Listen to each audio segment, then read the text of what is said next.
اعوذ باللہ السمیع العلیم من الشیطان الرجیم بسم اللہ الرحمن الرحیم نحمدہ و نصلی علی رسولہ الکریم۔ معزز سامعین، حاضرین، ناظرین، السلام علیکم۔ آج بہت عجیب و غریب سے موضوع پر گفتگو کرنے لگا ہوں اور بہت مختصر گفتگو بالعموم میری گفتگو بڑی لمبی طویل پتہ نہیں کہاں سے شروع ہوتی ہے کہاں جا کے ختم ہوتی ہے، لیکن آج مختصر اور بڑی ہی دلچسپ ہے گفتگو کیا ہے؟ گفتگو ہے جی ایک ضرب المثل، یا جس کو کہاوت انگریزی میں پروورب کہتے ہیں، وہ ہے ایک ضرب المثل۔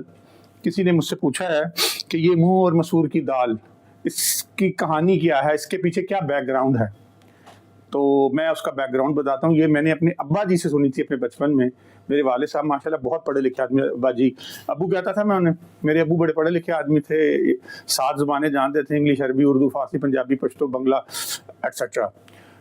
تو اور دینی علوم کے اچھے خاصے شناور تھے، اور ہسٹری، پولیٹیکل سائنس، پالیٹکس اور تصوف، تاریخ، ان سارے موضوعات پر بڑے اور اردو اور فارسی ادب پر بڑی سیر حاصل گفتگو کیا کرتے تھے۔ تو ان سے میں نے پوچھا تھا بچپن میں، تو مجھے یاد ہے، تو آج میں وہ میرے کام آ گئی وہ جو بات تھی۔ تو وہ ضرب المثل ہے، کہاوت ہے، یہ منہ اور مسور کی دال، یہ منہ اور مسور کی دال۔ یہ کہاوت اس وقت بولی جاتی ہے بالعموم جب کوئی آدمی کسی کام کے لائق نہ ہو اور ہم کہیں یہ تو تیری اوقات ہی یہ نہیں ہے، تیری حیثیت ہی نہیں کہ یہ تو کام کر سکے۔ یہ منہ اور مسور کی دال، یہ اس کا عام جو معنی ہے، لیکن اس سے مرادی معنی لیا جاتا ہے۔ لیکن اس کی جو کہانی کیا ہے وہ بھی میں آپ کو بتاتا ہوں، یہ کہاں سے چلی یہ کہانی۔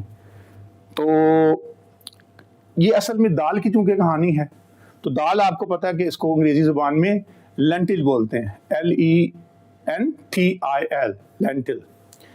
تو یہ جو دال ہے لینٹل، مسور کی دال،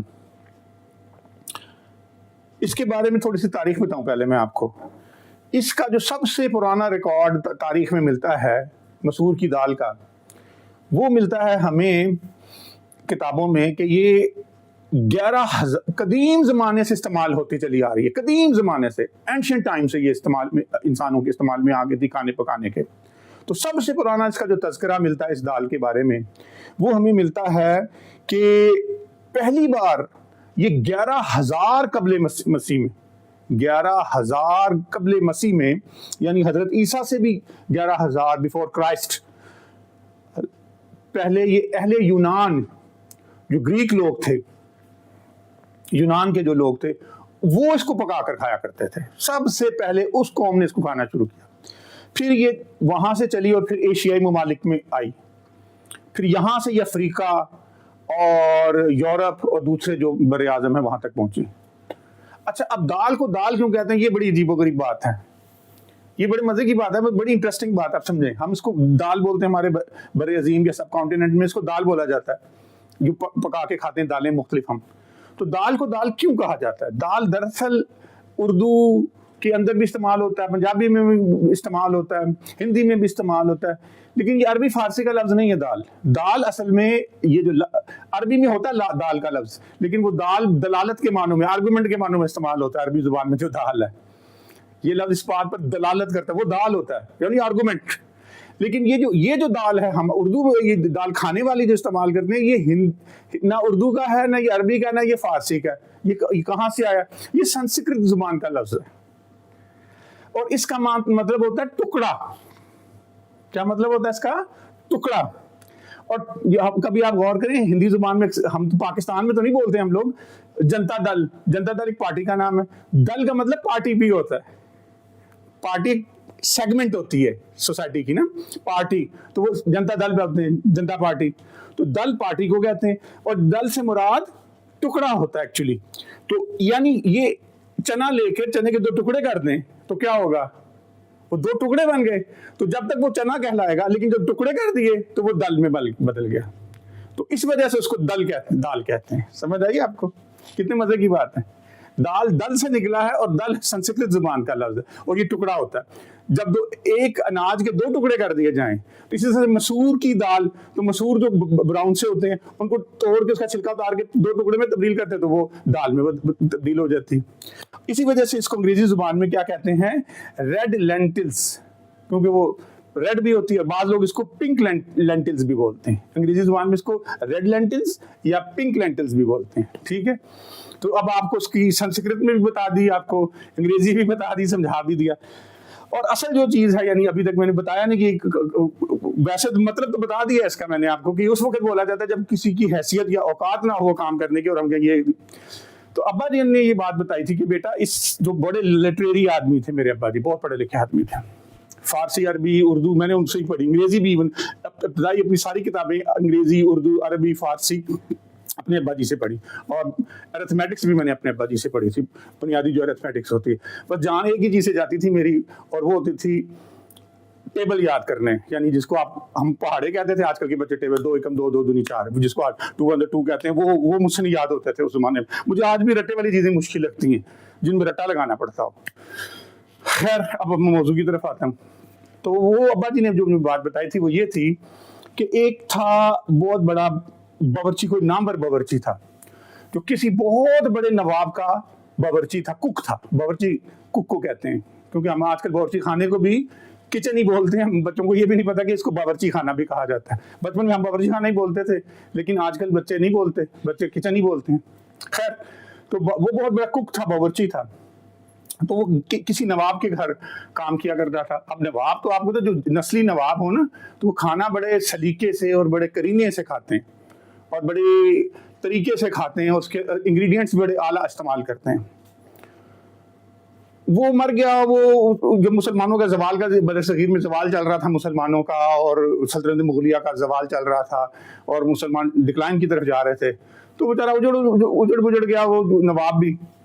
تو وہ جو کک تھا اس کو وہ چھوڑ کے چلا گیا، کیونکہ اب نواب نہ رہا، اس کی وہ راجدھانی کہہ لو یا نواب کی جو حکومت تھی، یا نواب کا جو ختم ہوا دبدبہ روب اور نظام ختم ہوا اس کا. وہ جو صاحب تھا، وہ باورچی تھا، وہ کہیں جاب کی تلاش میں نکلا کہ کسی جگہ نوکری کروں، امپلائی ہوں، اور جا کے تو کسی بنیے کے پاس چلا گیا. اب ڈیٹیل میں نہیں جاتا بنیا کیا ہوتا ہے، وہ خود ہی لغت وغیرہ میں چیک کرے. وہ کسی بنیے کے پاس چلا گیا. تو اس نے بتایا کہ اس نے کہا آپ ماشاءاللہ بڑے امیر آدمی ہیں، آپ کا بہت بڑا بزنس ہے، کاروبار ہے، تاجر ہیں آپ، اور تو میں آپ کی طرف آیا ہوں، سنا ہے آپ کے بارے میں، تو میں باورچی ہوں. تو اس نے کہا کہ ٹھیک ہے. تو وہ بہرحال اس نے کمپلائی کر لیا، اس کو رکھ لیا اپنے پاس. اب اس نے جب رکھ لیا اس کو، کیونکہ وہ نواب کا تھا، امیر تو وہ تھا لیکن وہ نواب نہیں تھا، وہ بزنس مین آدمی تھا اور بنیا تھا. نوابوں کی بات اور ہوتی ہے اور ان کی بات اور ہوتی ہے بزنس مین بنیے کی. جب اس کے بعد اس نے پہلے دن اس سے پوچھا کہ یار تو کیا کیا پکا لیتا؟ اس نے سر گنایا. اس نے بتایا مسور کی دال بھی بناتا ہوں میں، بڑی اچھی بناتا ہوں. تو اس نے کہا کہ اچھا تم ایسا کرو کہ آج مسور کی دال ہی بناؤ. وہ جناب مسور کی دال، اس نے کہا ٹھیک ہے. تب وہ مسور کی دال بنانے چل پڑا، بنا کر لایا وہ مسور کی دال، اور اس کو جا کے پھر پیش کی دوپہر کے کھانے میں. جب پیش کی وہ مسور کی دال تو وہ انگلیاں چاٹتا رہ گیا وہ بنیا. کہتا یار ایسی دال میں نے آج تک نہیں کھائی، کتنی لذیذ دال بنائی ہے تو نے یار، کیا کمال کر دیا ہے، ایسی دال تو میں نے آج تک نہیں کھائی. اچھا خیر بہت تعریف کی اس نے اس کی. اور پھر جب اس نے ساری تعریف کر لی اس کی تو اس نے کہا تو نے ڈالا اس میں کیا ہے؟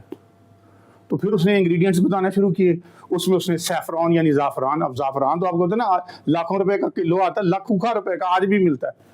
زعفران کا بتایا، اور جتنے مہنگے ترین انگریڈینٹس وہ اس نے ڈالے ہوئے تھے اس کے اندر. اس نے کہا کتنے کی بنی؟ اس نے بتایا وہ بہت مہنگی دال بنی تھی. اس کو چکر آگے بنیے کو. اس نے کہا اتنا تو میں پورے مہینے کا کھانا نہیں مہنگا کھا سکتی، میرے پورے مہینے کا بجٹ اتنے کا نہیں جتنے کہ تم نے یہ ایک دن کی دال بنا کے میرے سامنے لا کے رکھ دی ہے. اور اس کو ڈانٹنا شروع کر دیا. وہ باورچی ایک نواب کا باورچی تھا، مسلمان کا باورچی تھا، نواب کا باورچی تھا. اس کو بہت غصہ آیا، وہ غیرت مند آدمی تھا. اس نے کہا جی میں آپ کی نوکری نہیں کر سکتا، میں آپ کی نوکری چھوڑ کے جا رہا ہوں، کیونکہ آپ افورڈ ہی نہیں کر سکتے اچھا کھانا. پیسے بہت ہیں آپ کے پاس لیکن آپ بنیے. میں تو نوابوں کا باورچی تھا, وہ ایسے ہی کھانا کھاتے تھے, وہ دال بھی ایسی کھاتے تھے, اور اس کے منہ سے یہ پہلی دفعہ نکلا یہ منہ اور مسور کی دال. بنیے اس نے کہا یہ منہ اور مسور کی دال, تم نہیں کھا سکتے مسور کی دال. کہنے کو تو مسور کی دال سستی سی دال ہوتی ہے, کیونکہ اس نے اتنے شاندار دال بنائی تھی اتنے اعلیٰ ترین انگریڈینٹس کے ساتھ کہ اس نے کہا تو افورڈ نہیں کر سکتا اگر جو تیرے پاس پیسے ہیں, یہ منہ اور مسور کی دال تیری اوقات اور تیری حیثیت ہی نہیں ہے. اور وہ چھوڑ کے چلا گیا.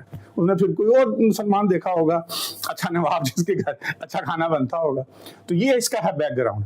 اب رہا جی میرا مسور کی دال کے ساتھ کیا تعلق ہے. میرا مسور کی دال کے ساتھ یہ تعلق ہے کہ مجھے مسور کی دال انتہائی پسند اور لذیذ لگتی ہے.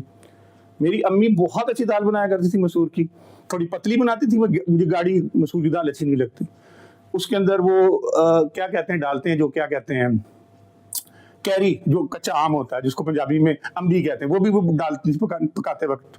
پھر اس کا زیرے کا تڑکا بھی شڑکا بھی لگاتی تھی, تو بہت ہی لذیذ بناتی تھی. تو بچپن میں جب میں کھاتا تھا اس کے ساتھ اچار ہو, اس کے ساتھ سلاد ہو, کھیرے ہوں, اس کے سلاد کے اندر ٹماٹر ہوں, اوپر لیمو زیادہ ساری چھڑکی ہوئی ہو, اور چٹنی ہو جس میں دھنیا ہو, جس کے اندر آپ لے لیں کہ دھنیا اور ہری مرچ اور پودینہ, ٹماٹر, اس کے ساتھ کمال کی وہ اور اناردانہ, ٹھیک ہے, اس کی وہ چٹنی بنی ہوئی ہو, ساتھ میں جناب نمکین لسی ہو, گرمیوں کا موسم ہو, اور یہ اچار وغیرہ یہ سارے انگریڈینٹس ہو, تو مجھے لگتا ہے کہ جنت کا کھانا میں دنیا میں کھا رہا ہوں. میری بیوی بھی بناتی ہے اور اچھا بناتی ہے. بات تو میں نے ذکر کیا اپنی والدہ کا, لیکن میری بیوی بناتی ہے, اس سے بھی میں بڑے شوق سے کھاتا ہوں. آج بھی میں ہفتے میں ایک دن مسور کی دال بنواتا ہوں, لیکن سیفران کے بغیر, کیونکہ اس کو افورڈ کرنا مشکل ہے. ہمارے گھر تو کوک بھی نہیں ہے کیونکہ ہم کوک افورڈ نہیں کرتے. ہمارے گھر میں ہم اپنے کھانے میری بیوی ہی بنا کے دیتی ہے. تو لیکن یہ منہ اور مسور کی دال میرے پاس اگر بہت سارے پیسے ہو تو میں واقعی سیفران والے ہی کھاؤں دال, ٹھیک ہے. تو یہ اس کا بیک گراؤنڈ بتا دیا اب آپ کو. اب اس کے بارے میں کچھ آپ کو طبی فوائد بھی بتا دوں اس کے اندر جی جو نیوٹریشنل بینیفٹس ہیں مسور کی دال کے, وہ یہ ہیں کہ اس کے اندر پروٹین ہوتی ہے بڑی مقدار میں. ایکسلنٹ فار مسل ریپیئر اینڈ گروتھ, یہ مسلس کی ریپیئرنگ کے لیے اور گروتھ کے لیے بہت اچھی ہوتی ہے.